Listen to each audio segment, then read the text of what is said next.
الحمد لله على ذلك كما لا نهاية لكمالك وعدد كمالك.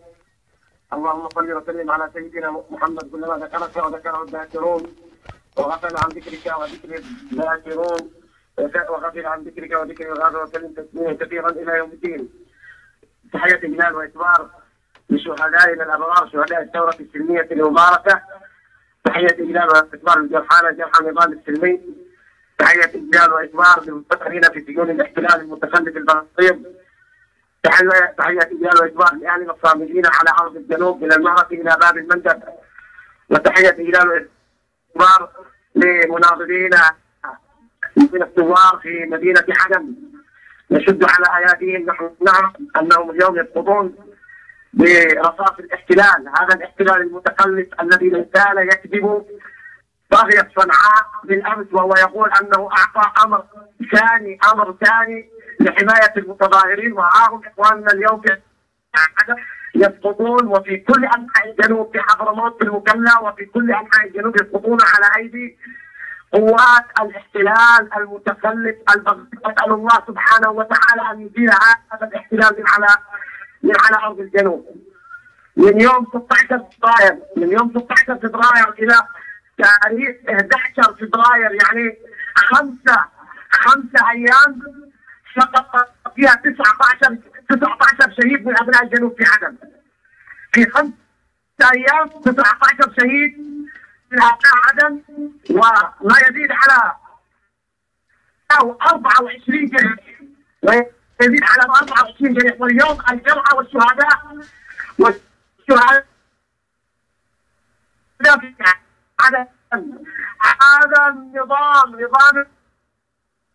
الاحتلال، لكن كل امرهم ان يسقطوا لا يسقطوا شهداء من اجل اسقاط نظام صنعاء، من اجل ان نسقط شمالي لناتي بشمال اخر، من اجل ان نزيد رؤوسنا وظهورنا.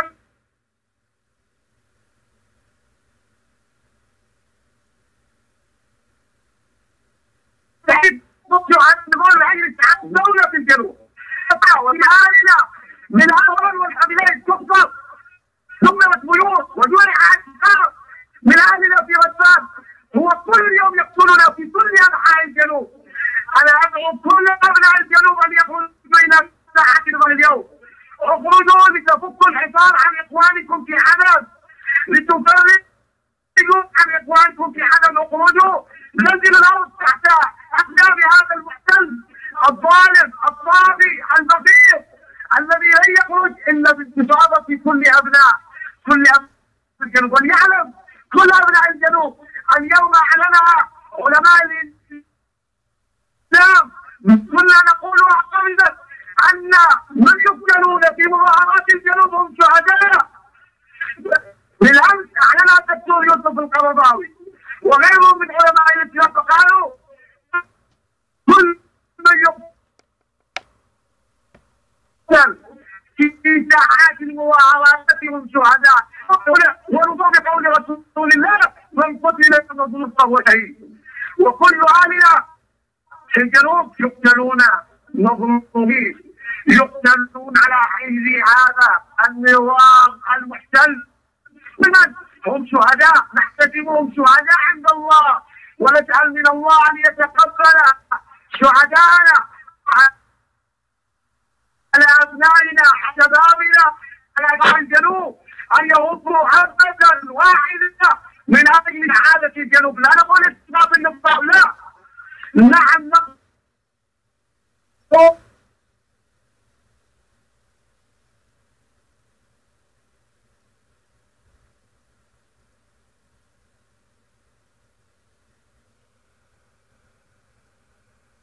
ونقدم بسياسة عرض الجنب ثروة المحتل الذي على